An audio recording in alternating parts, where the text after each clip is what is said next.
Okay, everybody. Hello, good evening to you all. Good afternoon, depending on what time you're watching this. We are at the Stonebridge Boxing Club in London, and I have the pleasure to spend time with one of our boxing fathers and respected figures in the Nigerian boxing scene. I know him, and some people may recognize this face, but please, for those people who do not know who you are, kindly introduce yourself, sir. Okay, fellas, I'm Emmanuel Izonrite, one of the Izonrite brothers. So, if you don't remember me, I took part in the All African Games boxing 2003 and went to the Olympics. But most of you guys will know my most elder brother, David Izonrite. He's a cream of a crop. He's one of the best boxers I ever know. He's my mentor. He's my, how will I put it? Because of him, I'm in boxing. David Izonrite, he won the silver medals 1992 Barcelona Olympics. He was one of the best boxers that ever come out from Nigeria. And it goes back to Ajegule, you know what I'm saying? We grew up in Ajegule, so... You grew up in Ajegule? Yeah. Wow. Ajegule, man, it was a tough place growing up there. It was really tough growing up, you understand? You know, then they used to call us like, I'll go back to the Nigerian dialect. They say, look, the people that lives in Ikeja, and so they call them Ajebota. They don't even call us Ajekpako, they call us Ajekpondo. Ajekpondo, wow. If you know what Ajekpondo is, wow. You understand? So they call us Ajekpondo. So they understand. All our is in Ajegule, we just want to get out of the ghetto. We try to do everything.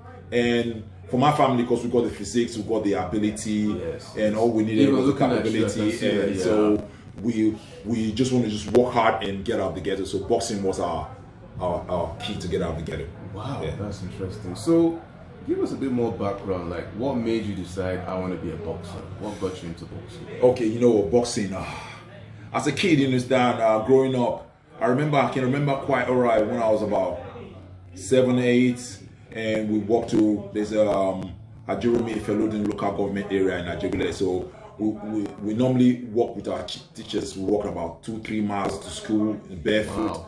And walking down, our teacher used to ask us like in the classroom, what do you want to be when you grow up? Everybody want to be is like, I want to be a doctor, I want to be a lawyer, I want to be a teacher, I want to be a... Right. But for me, I adore my elder brother so much. Your elder brother, David? Yeah, David is a boxer. Then he was one of the best boxers.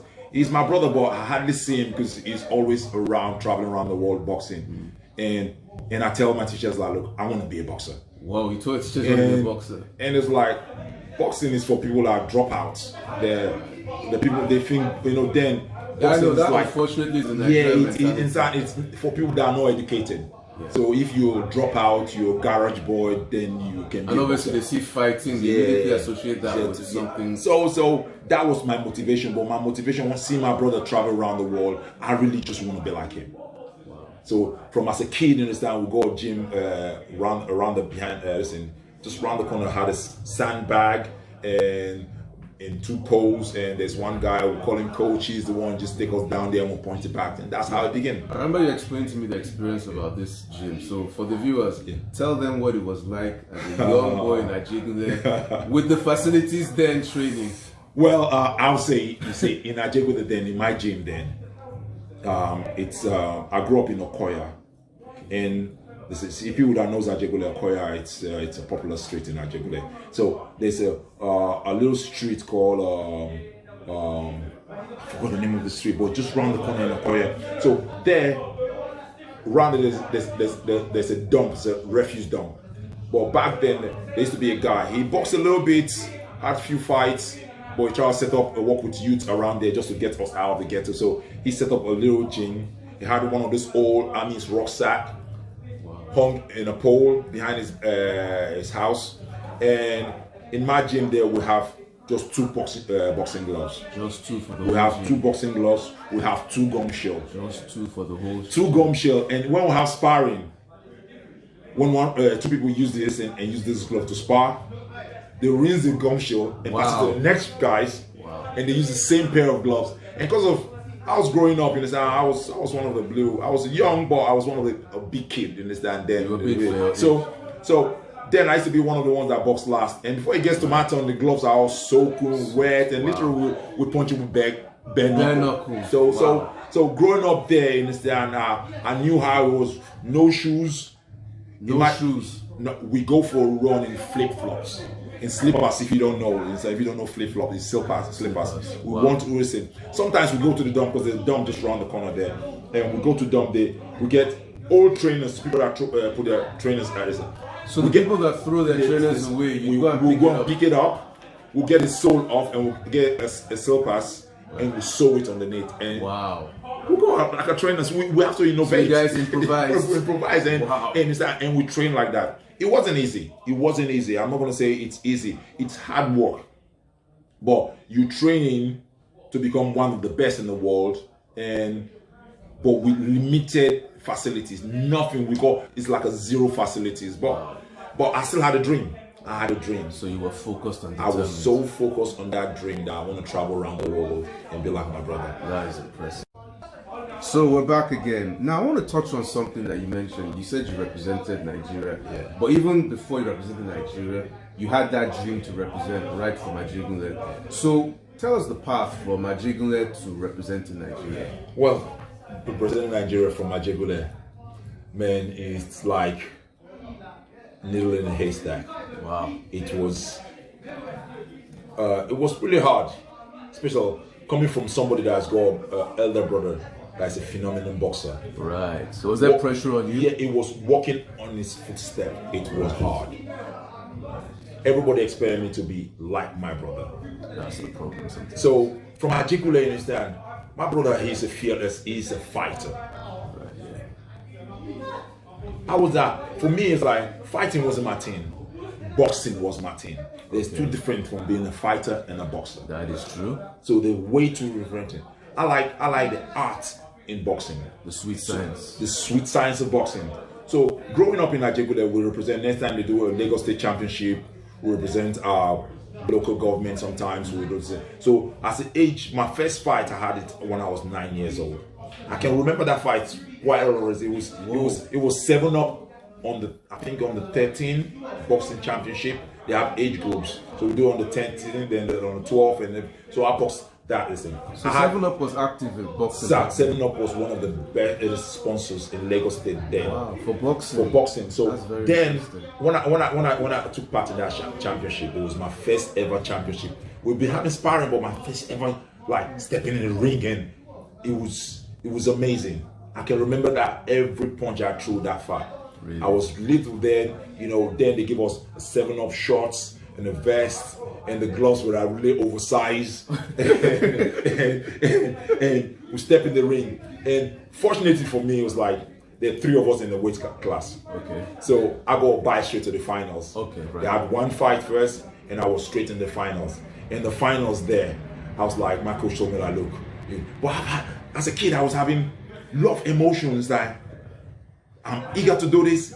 I'm scared. There's a lot of things going into my mind. I was like, but I still want to be like my brother. I want to travel around the world. And I was like, okay, step in the ring. I can still remember that the first round we went for ourselves. I'm telling you, we went and sent every punch we had, and it was hell. It was a war. It was a war. When I came back to my corner, I told the coach, like, look, I'm not going for the second round. And he said, don't worry. He gave me what to just say, speed, because normally they give us what to rinse our mouth, say speed it up. I drank the first one. It's like give me, speed it out. I drank it again. Exhausted. I was like so exhausted. And my coach, the guy was a smart guy, and he told me he said, look around the corner, because literally I'm facing my opponent right there. And he said, look at the corner. And I looked at him, said, look at him, he's tired too. And the guy too he was just gulping the water and everything. He was so tired. And I look, it's like, if that guy is tired, and I'm tired, but it looks more tired than me. So there's a chance. So it's like there's a chance. And I got up. It's like, yeah, I'm doing it. I went for the second round. We went all out, and the punches started getting slower. We came out for the second round, and I can see the guy, when he went there, he sat down as if he didn't want it. I was tired too, but it was like, seeing him look tired more than me, it's like, he gave me that second win. And I was like, third round we came in, it's like, I'm going to go all out with the guy. And I just went just sending the punches, throwing the punches. Sometimes, back in then, one of our coaches would say, it's like, he's from Mushi, but I like the guy. He said, he used to tell us, speaking in Yoruba, say, say Oba Kubao Serju. So if the punch hit the guy or you don't hit him, just throw the punch. I say Oba Kubao Serju, just throw the punches. So I just went there and I was just throwing all the punches because that's the last round. I said, this is the last round. I've got nothing, just everything. And I can see the kid was just there, just taking all the punches and punches. I was tired as hell, but I would just see going until the referee stopped in and just end the fight. Wow. And I felt so good. I was exhausted, but I felt so good. It felt amazing. But the funniest thing, that wasn't the funniest thing. I want to go there, and I was so happy because the 7-up gave us tracksuits, boxing shorts. Imagine when I went home. For the next week, I was still wearing the same old clothes, the same short and the 7-up. And I tell everybody, even you don't want to know, I will tell you that, look, I just won 7-up championship. That was a proud moment for you. It was so amazing. Even my mom had to take that. I was like, look, want to watch it? I was like, don't watch it. I need this, but it was great. It was great. So getting that transition from a kid, and it's like, and standing on the podium, being the number one in that category, that feeling never left. Right. And I want to relive that feeling again. Right. And again. I felt on top of the world. I felt like this feeling is good. This feeling is good. I don't want it to I don't want it to end. And I was like, damn. The following week, I'm back in the gym. I'm back in the gym and I'm walking. But it wasn't easy because then we used to have a rival from Ajegule and Mushin. Okay. We're rivalries. Even to today, there's that rivalry. So you understand. And Ajegule boys, we don't really like Mushin boys. I've got a lot of them as a friends now, but then we didn't like them. And so there's a massive rivalry. So I always get most of my tough opponents from Mushin. Because Mushin, every nook and corner, there's a boxing gym. Every nook and corner. They got more boxing gym than even some states, even just in Mushin. Wow. You understand? Most of them, they are born fighters. Yeah, and I respect them because they're tough. It makes me want to make make me work harder because I love that feeling. So getting from Ajegule there, I need to make it to the state team, and I get noticed by the state coach. Then used to be Joe Mensah. You understand? He was a nice guy. He trained my elder brother, and so he had a vision like, look, okay, this kid's coming up, but I'm going to just give him time to grow. And we used to go to Roe Park to train, sometimes once or twice in a week. So he would. They still have events there till now. Okay. I have to visit there when I get back. There's young upcoming fighters there that fight at least before COVID, at least once every month. There's a boxing event. That's really good. I might end up maybe hosting a competition or something down there. Sure, they'd love to have you there. Yeah, there. Roe Park is my home. You understand? I'm a Lagos boy. You understand? That's why I'm from Bielsa. My root for I'm a Lagos boy. So I grew up in Lagos. All my brothers grew up in Lagos. So getting from that Ajegule to the state team, it took me a while as a kid, you understand. But you understand, school, sometimes I'll leave training for a while because of school. My parents broke up. There are a lot of things went through, but I still had boxing. I still had that dream. That dream was still burning, but it was burning a bit slow until we got to a time and I had a massive heartbreak when I was about 17 going 18. I had because then no job, understand? Then I didn't even finish school. Just to be honest, I literally dropped out of school because my parents broke up. A lot of things happened. My elder brothers was out of the country, so I was just roaming about. I was lost.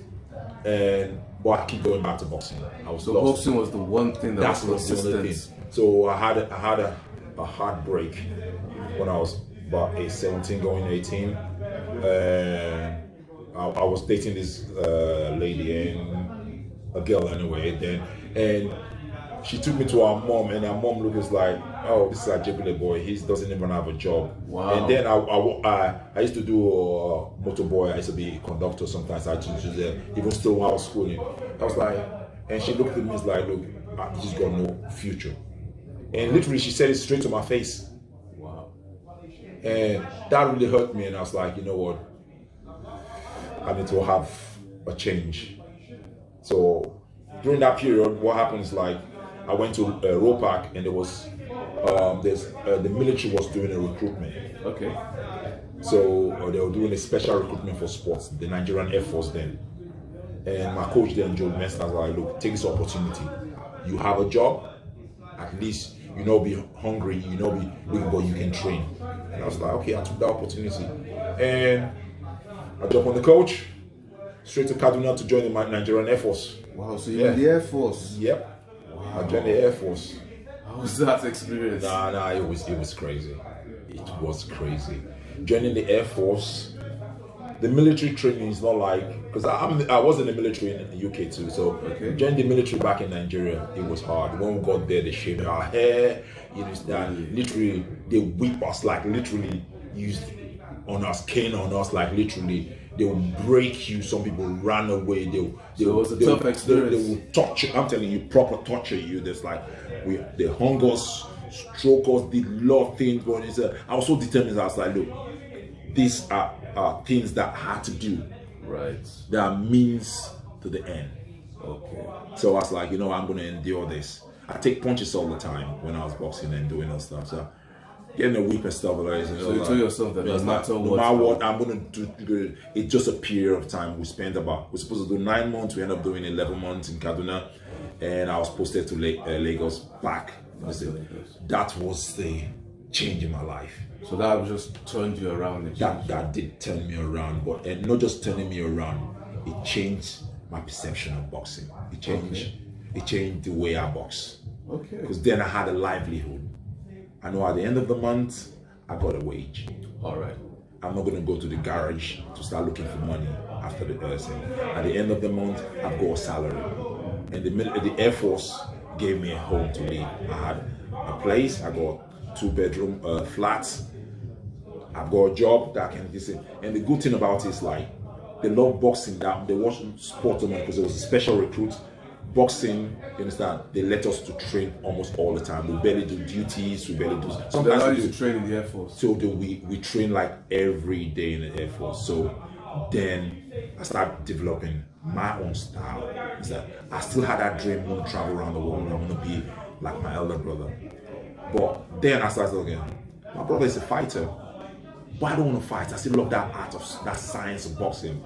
I want to box. You want to be a thinking man. Yeah, I want to box. So during that period, I had before then I went to one sport festival, and after then we went to my coach was like, we'll come to Ropac, we're training in Ropac, and then I used to like get my hands out, sending punches, but I was like, you know what, I'm gonna do something different. I dropped my hands down, start working on my speed. Okay. And my coach was, oh, keep your hands down, you're heavyweight, you're gonna get knocked out. I was like, no, I'm gonna keep my hands down. I started working on my speed. I work with the smaller boxers, you understand? So I was a heavyweight thinking as a smaller weight. Okay. So that was the turning point. Because all heavyweight then in Nigeria, there were stocky guys, strong guys, they want to just stay there and slug. So I would just go in there, I just pick them up, and I just pick them to pieces. It's 3 rounds. I've got the cardio because I trained so much in the military. I've got the cardio, I've got the ability to go all the rounds moving around. Okay, and they couldn't catch you. They couldn't catch me. They couldn't catch me. It was something different. That just propelled me, not just from the state team, it just propelled me straight to the national team. Wow. That's when there's like, this guy, not David, Emmanuel, has arrived. That's when you burst on the scene. Yeah. Fantastic. Fantastic.